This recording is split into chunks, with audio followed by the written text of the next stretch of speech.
Delete, oke. Tapi jangan biarkan dia kosong. Masukkan memori yang hari ini yang bagus ke dalamnya lagi. Itu lebih bagus. Kuncinya sih kalau untuk yang sudah menikah, komunikasi. Tapi tidak merendahkan ya. Makanya komunikasi, lalu kalau udah bisa komunikasi, ya keterbukaan. Nah, keterbukaan untuk mengungkapkan sisi-sisi lemah tadi, sisi-sisi yang memang kita perlu dibantu. Nah, ini perlu ada gitu. Nah, keterbukaan di sinilah yang saya katakan tadi, perlu jujur pada diri sendiri. Bahwa waktu kita mau mengenal identitas kita ini, kejujuran sih sangat penting. Kejujuran ini sebenarnya kan mengevaluasi diri sendiri. Tapi kita juga jangan merasa minder waktu kita mengevaluasi diri sendiri.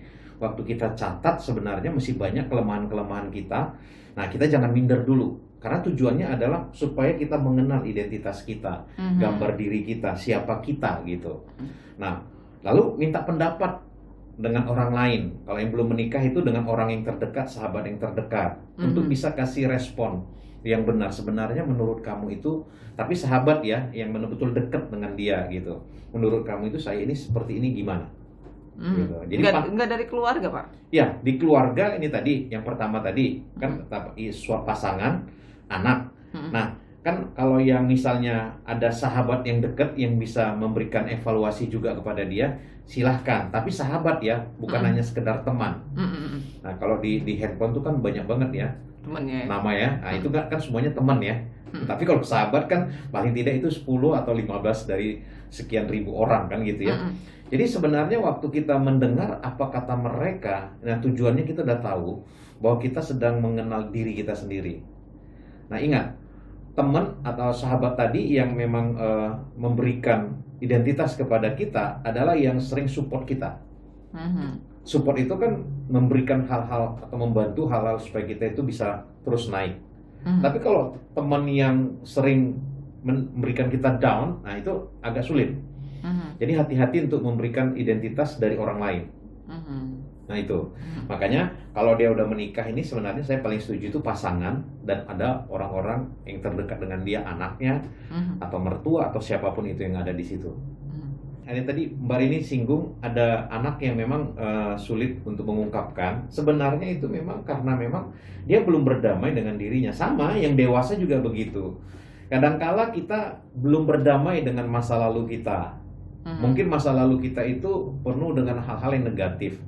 Perlakuan, perkataan, atau pernyataan dari orang-orang di sekitar kita atau orang yang paling dekat.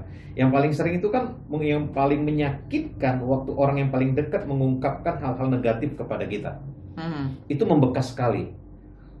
Pak, bicara trauma masa lalu gitu. Nah, kita belum berdamai dengan itu. Kalau masih ada orangnya sekarang, bagus berdamai aja. Kalau kenangan-kenangan gimana, Pak? Kenangan ini gimana? Misalnya kenangan masa kecil itu, misalnya gitu kan. Bagus atau tidak bagus? Tidak bagus. Oke. Dan masih terbawa sampai sekarang. Atau kenangan yang ketika remaja itu masih terbawa sampai sekarang. Itu gimana caranya berdamai dengan kenangan masa lalu itu dan juga dengan diri kita sendiri? Nah, itu memang memori ya, Mbak Rini. Nah, itu kan tersimpan semua di memori kita. Nah, makanya bagaimana cara menghapus memori yang ada di laptop Mbak Rini? Caranya gimana? Delete ya? Delete, oke. Tapi jangan biarkan dia kosong. Masukkan memori yang hari ini yang bagus ke dalamnya lagi.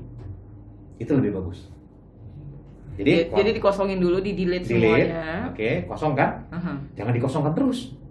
Kasih yang bagus-bagus. Bagus, masukkan memori yang hari ini terjadi yang bagus-bagus. Oke. Sama, cara kerja otak kita juga seperti itu. Tapi kan nggak segampang itu, Pak. Memang tidak segampang teori yang kita ungkapkan hari ini ya. Kalau itu sudah terlalu lama atau membekasnya terlalu dalam, memang membutuhkan berkali-kali, Mbak Rini. Yang tadi kan kontrol itu kosong, masukkan, kayaknya masih sulit.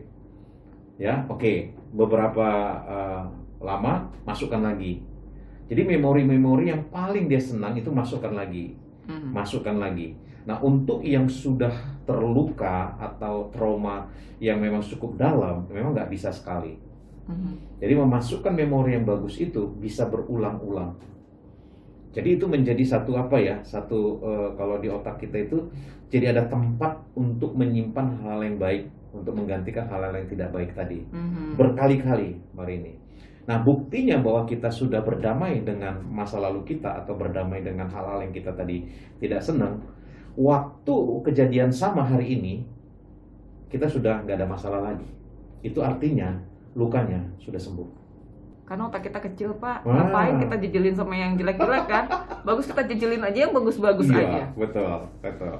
Karena waktu kita sudah memberikan hal yang bagus di otak kita, nah kita akan menyampaikan kepada orang lain atau orang-orang dekat kita apa yang di memori otak kita loh. Nah makanya waktu kita sudah berdamai dengan masa lalu kita sudah menang dengan masa lalu kita, pernyataan kalimat yang keluar dari mulut kita itu juga kalimat yang membuat kita damai bagi orang lain.